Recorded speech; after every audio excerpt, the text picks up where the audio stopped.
Boa noite, seus pão na chapa.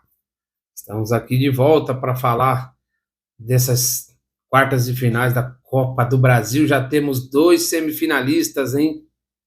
Grêmio passou nos pênaltis, 1-1 primeiro jogo, 1-1 segundo jogo, e conseguiu a classificação nos pênaltis também, sofrível. E o Flamengo, né, o favorito ao título, conseguiu passar. Vamos se dizer que não foi tão fácil como parece, né? Quando você vê o agregado, você acha que foi fácil o resultado, né? Mas não foi. Vamos analisar aqui esses lances entre Grêmio e Bahia, Flamengo e Atlético Paranaense, né? Mas antes disso, não esqueça de deixar o seu like. Seu like ajuda muito. Por favor, gente, deixe seu like. Deixe o seu like, é muito importante.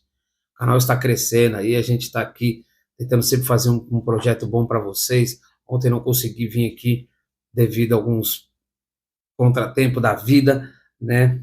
E para falar do Corinthians, mas vamos falar hoje também do Corinthians, que venceu ontem o primeiro jogo da Sul-Americana, né? Da repescagem da Sul-Americana para as próximas fases, né? Mas vamos primeiro falar dos jogos hoje entre Grêmio e Bahia, um jogo muito pareio, né? O Bahia, nem parece que o Bahia está ali brigando na parte de baixo do Campeonato Brasileiro, né? Deu um sufoco no Grêmio, o Grêmio não conseguia sair, fazer as triangulações, perdendo muito gol, errando muito passe, mas conseguiu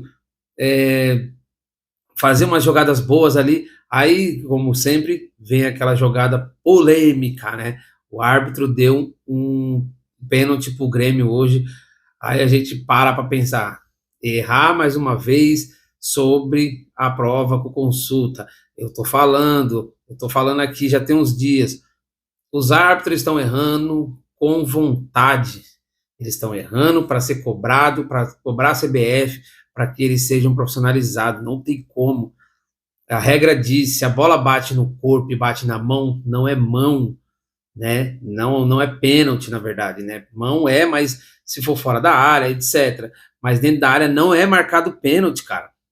E o juiz conseguiu marcar um pênalti desse e ainda com a ajuda do VAR. É ridículo, mas, né, vamos voltar a falar do campo aqui, porque não dá para ficar falando toda hora de árbitro. E aí o Grêmio, né, meio que dá uma cochilada no finalzinho do jogo ali no primeiro tempo, toma o primeiro gol. O Bahia sai vencendo no primeiro tempo, volta para o segundo tempo, o Grêmio tentando, consegue o empate. Pênalti, e aí nos pênaltis o coração treme, né? Brilhou o goleiro do Grêmio. Só um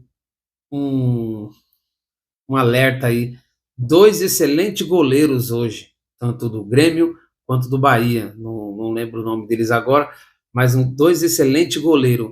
Eu estou vendo uma boa safra de goleiro vindo por aí, a seleção brasileira vai ter uma dificuldade, porque ó, a gente tem esse Bento do Atlético Paranaense, é muito bom. A gente tem o Rafael do São Paulo, que vem apresentando um excelente futebol.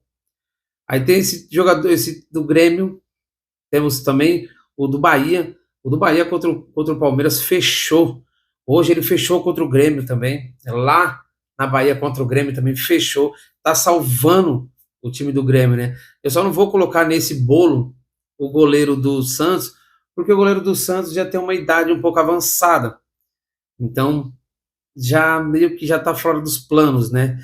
Mas foi um excelente jogo. O Grêmio, mais uma vez, colocou a sua força, colocou a sua camisa em campo e se classifica para a semifinal da Copa do Brasil, que já conhece o seu adversário. O adversário do Grêmio é o Flamengo. Olha, me faltou aqui agora. O Flamengo venceu por 2-0 o Atlético Paranaense lá na Arena da Baixada, né?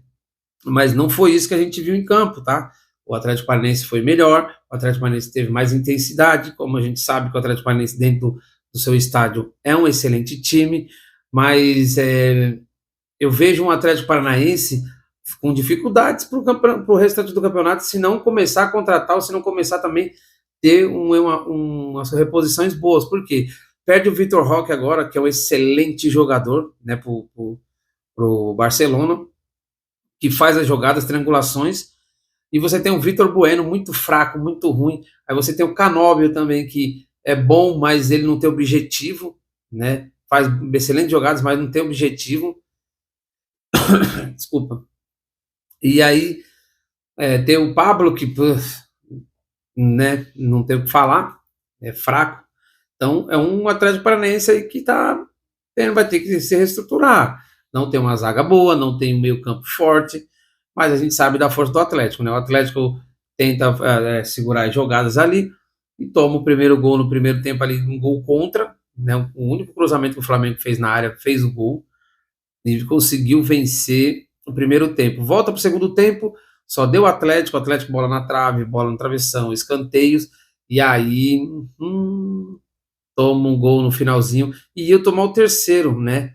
Não tomou o terceiro, né? Para milar minha aposta, porque eu tinha colocado 2,5 gols, 12 escanteios, mas tudo bem, né? Isso aí é um jogo à parte. E aí o Flamengo vence o agregado por 4-1, né? Tinha ganhado o primeiro jogo por 2-1 e o segundo jogo por 2-0. Então a gente sabe agora já o primeiro confronto da semifinal é entre Grêmio e Flamengo. Vai ter, eu acho que o sorteio agora para saber quem joga em casa, quem joga fora o primeiro jogo. E amanhã a gente vai ter o jogo entre Palmeiras e São Paulo no Allianz Parque. O São Paulo ganhou o primeiro jogo por 1-0, né? Vai com a vantagem, mas a gente sabe que o Palmeiras dentro de casa é muito forte, né? Mas vem passando por uma crise aí, por uma, vamos se dizer assim, uma baixa, né, nos últimos dias aí, não vem bem depois da parada da data FIFA, né, e o São Paulo tem totais condições de se classificar, de conseguir um empate, ou até mesmo perder por 2-1, de conseguir a classificação nos pênaltis, como foi o ano passado, mas creio eu que vai ser um jogão, né, a torcida do Palmeiras promete fazer um show amanhã, fazendo já o corredor verde, né, que sempre faz quando tem jogos importantes, né, lotação máxima para o Allianz Parque, já foi vendido mais de 42 mil ingressos para o jogo, né, vai ter torcedores na rua, na quadra, vai ser um excelente jogo, né, com certeza o São Paulino vai estar na sua casa também assistindo e torcendo como sempre, né, o São Paulo é um dos times que mais elimina o Palmeiras em fase de mata-mata, né, tanto o Campeonato Brasileiro, quando era mata-mata, quanto Libertadores, quanto Paulista, quanto Copa do Brasil. Então, né, a gente sabe que tabu é para ser quebrado, mas tabu também, né, também é para ser mantido. E tivemos também o jogo do Corinthians ontem, um excelente jogo do Corinthians, onde jogou mais a molecada, né, pela repescagem da Sul-Americana, e tivemos um ato de racismo, né, do dirigente lá do clubezinho lá da Colômbia, né, da Colômbia não, do Peru, desculpa, e depois o Vanderlei falou sobre o caso, e infelizmente, né, o clube paulista precisa tomar uma providência, porque assim, eu estava lendo hoje, o Peru está passando por uma crise sanitária, né, tendo diversas doenças, eles estão passando por uma crise sanitária ridícula, sem vacina, essas coisas, e aí você vai tirar o seu jogador do seu país para enfrentar um jogo, tem que ir para a Conmebol, pedir para trocar esse jogo da Conmebol de vez ser no Peru, ser em outro estado, né, e tirar o jogo daquele lugar ali, correndo o risco do torcedor corintiano que vai assistir o jogo, ou do próprio jogador que vai estar em campo de sofrer uma doença, alguma coisa assim, né, passamos agora um período de pandemia, sabemos que é perigosíssimo esse tipo de coisa, né, e eles estão entrando em situação crítica de doença, né? Então, o Vanderlei falou isso, né? Que era um absurdo. E assim, né? Falando sobre o jogo, o que dizer do Renato Augusto, né? Que jogador, cara. 90 anos nas costas. E ele entra e decide o jogo, dá a jogada ali que faz do gol. Fora os outros lances, teve um lance no meio campo que ele pega a bola, pede pro jogador se encaixar, se enfiar ali, o jogador não vai. E aí, quando o jogador pensa em ir, o cara estava impedido, ele troca, inverte a jogada e faz uma jogada individual e sai o gol. É complicado, é um jogador à parte no Corinthians, né? Infelizmente, está ficando velho, está acabando esse jogador, né? E daqui a pouco não vamos ter mais, né? Se aposenta aí.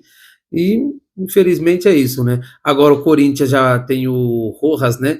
para jogar sábado, né? Provavelmente ele vai para o jogo, até onde eu estou sabendo aí. Ele vai para o jogo junto com o Renato Augusto para tentar reverter o resultado fora de casa contra o Atlético, contra o América Mineiro, né? 1-0. Para mim, na minha opinião, não é difícil. O América Mineiro jogou ontem pela Sul-Americana e perdeu por 2-1 do Colo-Colo lá no Chile. Então, e também estava com o time reserva. Então é complicado, né? Mas amanhã a gente volta para falar sobre o jogo do Palmeiras. Sábado tem o jogo do Corinthians, aí tem Campeonato Brasileiro também. E aí vai ter mais comentários para falar, né? Não esqueça de deixar o seu like, se inscrever aí no canal, compartilhar com os amigos, com os primos, com os irmãos. E também comentem o que vocês acharam aí dessa classificação do Grêmio, né? Foi no sufoco, não foi no sufoco? A classificação do Flamengo foi fácil, não foi fácil? O Atlético Paranaense já virou freguês do Flamengo? Na minha opinião, já, porque toda vez que se enfrentam, o Atlético Paranaense ele é eliminado pelo Flamengo, né? Não esqueçam do seu like, isso é muito importante para a gente, galera. Uma boa noite para vocês, até amanhã, tamo junto.